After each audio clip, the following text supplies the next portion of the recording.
বিপিএফৰ কিছু নেতা আছিল যে আমি 17 বছৰ ৰাজত্ব চলাইছো, অহংকাৰী ভাৱ এটা আছিল।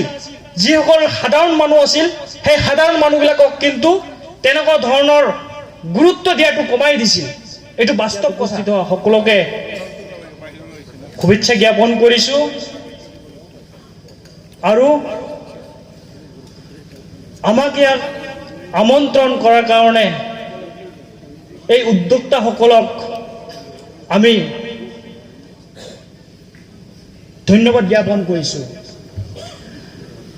আজি যি 21তম বড়োলেণ্ড ডে সেলিব্ৰেশ্যনৰ 10 ফেব্ৰুৱাৰীৰ দিনাত আজি হয়তো BTC যি একৰ্ড হৈছিল সেই একৰ্ডৰ দিনটোত আমি বহুত জল্পনা কল্পনাৰ মাজত BTADত থকা বিভিন্ন জাতি জনগোষ্ঠীৰ মাজত এটা শংকা আহিছিল যে BTC একৰ্ড হোৱাৰ পিছত হয়তো আমি বিভিন্ন জাতি জনগোষ্ঠী যে এইখন অঞ্চলত থাকো, এইখন অঞ্চলত আমি ভালদৰে থাকিব পাৰিম নে নাই, তেনেকুৱা ধৰণৰ বহুত প্ৰশ্ন হৈছিল। তাৰ পিছত লাহে লাহে যি BTC একৰ্ড যিটো হ'ল, সেই একৰ্ডত যিখিনি আমি পালো এইটো সঁচাকৈ শলাগ ল'বলগীয়া। কাৰণ মই যেতিয়া BTCৰ বাহিৰত সভা সমিতিত গৈছো, যেতিয়া গম পাইছে যে মই BTCৰ বাসিন্দা, মই চিৰাং জিলাৰ পৰা বিলং কৰিছো, তেতিয়া অসমৰ বিভিন্ন জিলাত যেতিয়া মই সভা সমিতি কৰাৰ পিছত এখেতে এটা তেনেকৈ লৈছে যে BTCৰ পৰা আহিছে, মানে এটা এক্সট্ৰা এটা এট্ৰাকশ্যন আছিল মোৰ প্ৰতি, এটা যে BTCত থাকে তেনেকুৱা এটা ধৰণৰ মানে এটা এট্ৰাকশ্যন আছিল। কিন্তু এটা কথা নুই কৰিব নোৱাৰি যে সেই মানুহবিলাকে কিন্তু কৈছিল যে অসমৰ তুলনাত সেই BTCত থকা যি খাম্পা বৰগোহাঁই ছাৰ ডাঙৰীয়া কৈ গ'লে যে BTCত ৰাস্তা ঘাটৰ পৰা শৈক্ষিক অনুষ্ঠানবিলাক যে এটা উন্নত দিশত গৈছিল, সেই অসমৰ যি বিভিন্ন জিলা সমিতিবিলাক আছিল সেই মানুহবিলাকে কিন্তু কোৱাৰ কাৰণে বাধ্য হৈছিল যে অসমতকৈ BTCৰ যি অঞ্চলবিলাক সেই অঞ্চলবিলাক কিছু অলপ ডেভেলপ হৈছে। এইটো কথা কিন্তু মই শুনিবলৈ পাইছোঁ, মই নিজে মুখত এই কথাখিনি শুনিছোঁ। এনেকুৱা পৰ্যায়ত আহিল যে BTCত এটা সময়ত আমাৰ অঞ্চলবিলাকে পকা ৰাস্তাবিলাক নাছিল, এইটো সঁচা কথা। লাহে লাহে যিটো BTC একৰ্ড হ'ল, হোৱাৰ পিছত সেই জেগাখিনি ডেভেলপ হ'ল আৰু ডেভেলপ হোৱাৰ পিছত মানুহৰ মাজত বা আমাৰ যি জাতি জনগোষ্ঠী, বিভিন্ন জাতি জনগোষ্ঠীৰ মাজত আমি বসবাস কৰিছোঁ, সেই জাতি জনগোষ্ঠীৰ মাজত কিন্তু আমি ভাতৃত্ব ভাৱেৰে আমি সমান অধিকাৰ কিছু হ'লেও পাইছোঁ। তো আজি এটা কথা মই ক'ব লাগিব যে BPF-এ 17 বছৰ শাসন চলালে আৰু 17 বছৰ শাসন চলোৱাৰ পিছত আজি হয়তো সেই শাসনত নাই। এইটো কিন্তু BPF-ৰ কিছু দুৰ্বলতা আছে, কাৰণ BPF-ত যদি দুৰ্বলতা নাথাকিলেহেঁতেন তেনেহ'লে হয়তো আজি কিন্তু BPF-ও হয়তো এই চৰকাৰ চলোৱাৰ কাৰণে সক্ষম হ'লেহেঁতেন। মই কিছু BPF-ৰ নেতাক ক'ব খুজিম, এটা আমি যিহেতু ছাত্ৰ সংগঠন কৰোঁ, আমি কিছু স্পষ্ট কথা ক'বই লাগিব, মোক বেয়া পালেও উপায় নাই। কাৰণ BPF-ৰ কিছু নেতা আছিল যে আমি 17 বছৰ ৰাজত্ব চলাইছো, অহংকাৰী ভাৱ এটা আছিল। যিসকল সাধাৰণ মানুহ আছিল সেই সাধাৰণ মানুহবিলাকক কিন্তু তেনেকুৱা ধৰণৰ গুৰুত্ব দিয়াটো কমাই দিছিল। এইটো বাস্তৱ কথা।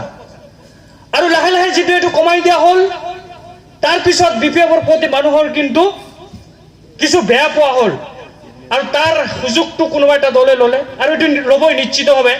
আৰু ৰাজনীতি কোনোদিন কাৰো চিৰস্থায়ী নহয়, কাৰণ বহুত বাকা বাকা লিডাৰ আছে যে যেতিয়া নিৰ্বাচন খেলে নিৰ্বাচনৰ সময়ত হাৰি যায়।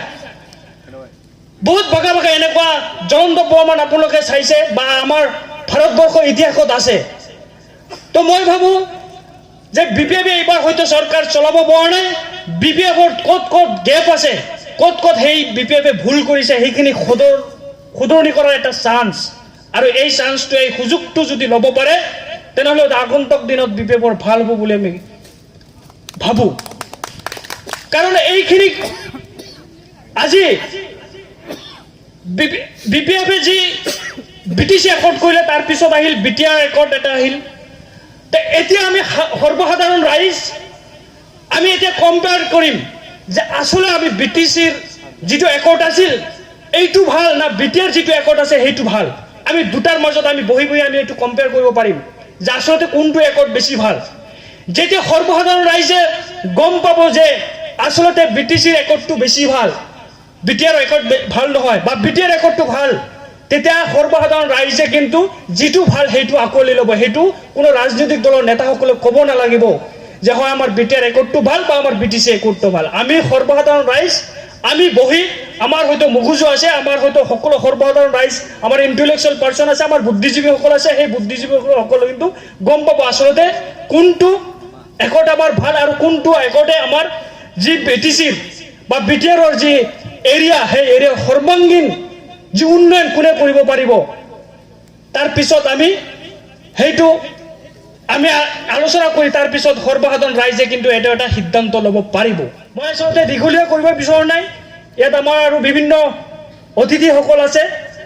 মই এটা কথাই ক'ম যে BTCৰ যি একৰ্ড আছিল সেই একৰ্ডত যিমানখিনি হয়তো কৰিবলগীয়া আছিল 17 বছৰত হয়তো সম্পূৰ্ণ হোৱা নাই, আৰু যিকোনো কাম কৰিব গ'লে হয়তো সময় লাগে, সময়ৰ অভাৱ। তো আগন্তুক দিনত যিবিলাক কাম কৰিব পৰা নাই সেইবিলাক কাম কৰিব বুলি ইয়াত BPFৰ ঊৰ্ধ্বতম কৰ্তৃপক্ষ আছে। আৰু যিহেতু আজি BPFৰ যি CWCৰ সভা এখন আছে, সেই সভাখনত আপোনালোকে পূৰ্ণাংগভাৱে ভালকৈ আলোচনা কৰি আগন্তুক দিনত যাতে BTCত উন্নয়নমূলক কাম কৰিব পাৰে আৰু সকলো জাতি জনগোষ্ঠীক একেলগে আপোনালোকে আগুৱাই লৈ যাব পাৰে। ইয়াত অকল BTCত থকাৰ কাৰণে সকল বড়োসকলৰ উন্নয়ন হ'ব এইটো নহয়। BTCত থকা মানে ইয়াত থকা বিভিন্ন যি জাতি জনগোষ্ঠী আছে সেই জাতি জনগোষ্ঠীক একেলগে আপোনালোকে আগবঢ়াই লৈ যাব বুলি মই আশাবাদী।